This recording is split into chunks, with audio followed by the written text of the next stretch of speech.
আরে ভাবি, কি হয়েছে? মন খারাপ কেন? আপনার ভাই শীতে আসার কথা ছিল কিন্তু আসবে না, তাই মন খারাপ। আরে কি বলেন, আপনার মন ভালো করার জন্য আমি আছি না? আরে তাই তো, আমি তো ভুলেই গেছি আপনি যে বালছিরে আটি বানতে পারেন।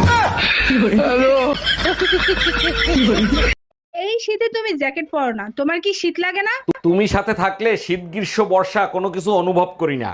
যা, এগুলো কি বলো, আমার প্রতি লজ্জা লাগে না? লজ্জার কি আছে? তোমার সোপা শুনলে আইসল্যান্ডের বরফ গলে যায়, আর আমি তো মানুষ। হ্যালো গুগল, শীত শুরু হওয়ার সাথে সাথে বউ শুধু ঝগড়া করার বাহানা খোঁজে, কি করব?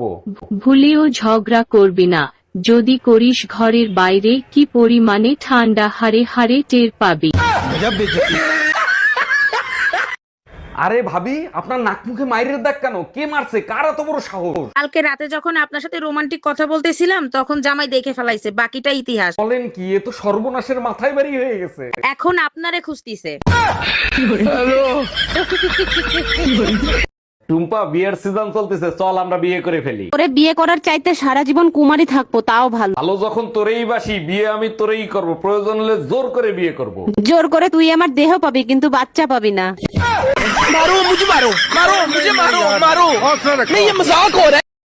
সেই কখন থেকে দেখতেছি তুমি বেল্ট নিয়ে কি গবেষণা করতেছো। তার বিবাহিত পুরুষের ভিতর দারুণ একটা মিল আছে। তাই নাকি? বেল্ট আর বিবাহিত পুরুষের মধ্যে কি মিল খুঁজে পাইলে? বেল্টে ছিদ্র তো অনেকগুলো থাকে, কিন্তু ব্যবহার একটাই করতে হয়। এই তুমি সারাদিন মোবাইলের ভিতর কি দেখো? শান্তির মায়েরে খুঁজি, কোথায় গেলে শান্তি পাওয়া যাবে। তুমি এক কাজ করো, আমার মনের মাঝে খুঁজে দেখো, ওখানেই সব পেয়ে যাবে। দেখছি, ওখানে ঝাড়ু খুন্তি আর পুতা ছাড়া আর কিছুই নাই। ওগুলো শান্তির প্রতীক সোনা। অরুণ ভাই, বিবাহিত দিনকাল কেমন কাটতেছে আপনার? আর ভাবি বললেন না, শখ করে এটা বিয়ে করছিলাম, যা ভাবছিলাম তা পাইলাম না। বলেন কি? তা কি ভাবছিলেন আর কি পাইলেন না? ভাবছিলাম ঘরে ঢোকার সাথে সাথে বউ বলবে আগে খাইতে দেবো না দরজা দেবো। আমি ইনকাম ট্যাক্স অফিসার। আপনি খাতায় দেখাছেন 25 লাখ টাকা জিলাপি আপনি কুত্তারে খাওয়াইছেন, এইটা আমি হজম করতে পারলাম না। আপনার কাছে কোনো প্রমাণ আছে? দেখেন, প্রমাণ তো নাই, তবে আপনি চাইলে কিছু লেনদেন করে ঝামেলাটা এখানেই মিটাতে পারেন। ঠিক আছে, তাইলে 2 লাখ টাকা দেন, ঝামেলা আমি মিঠাই দিচ্ছি। মফিজ, ম্যাডাম রে 2 লাখ টাকা দাও, আর খাতায় লিখে রাখো কুত্তায় আরো 2 লাখ টাকার জিলাপি খাইছে। ডাক্তার, অপারেশন আমি করব, কিন্তু আমার একটা শর্ত আছে। কি শর্ত বলেন? কয়দিন অ্যাডমিট থাকবো, সেই কয়দিন সুন্দর একটা নার্স রাখতে হবে। এই বুড়ো বয়সে আপনি লুচ্চামি করতেছেন, আপনার লজ্জা করে না? আপনি ভুল বুঝতেছেন, আমার বদমাইশ একটা ছেলে আছে, সুন্দর নার্স থাকলে তার বাহানায় আমারে 2 বেলা দেখতে আসবে।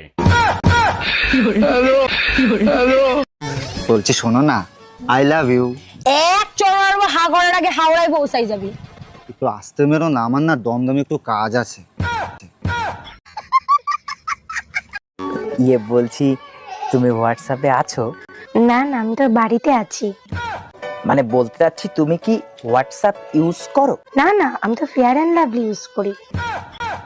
আরে, তুমি কি হোয়াটসঅ্যাপ চালাও? না, আমি তো চালাতে পারি না, তুমি চালাবে, আমি পিছনে বসবো।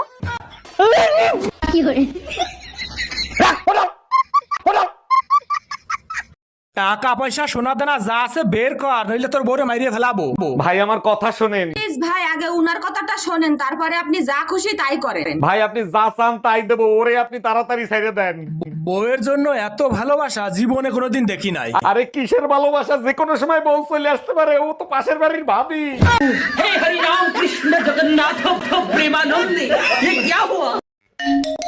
এত রাতে ভাবি ফোন দিছে? হ্যালো অরুণ ভাই, আপনার ভাই লাইফ ইন্স্যুরেন্স করছে 10 কোটি টাকার। আরে ভাবি, এটা তো খুব ভালো খবর। ভাই কোনোদিন মারা গেলে ওই টাকাটা আপনি পাবেন। আরে ভাই, সেটা তো আমিও জানি, এখন এই লাশের কি করব সেটা বললেন।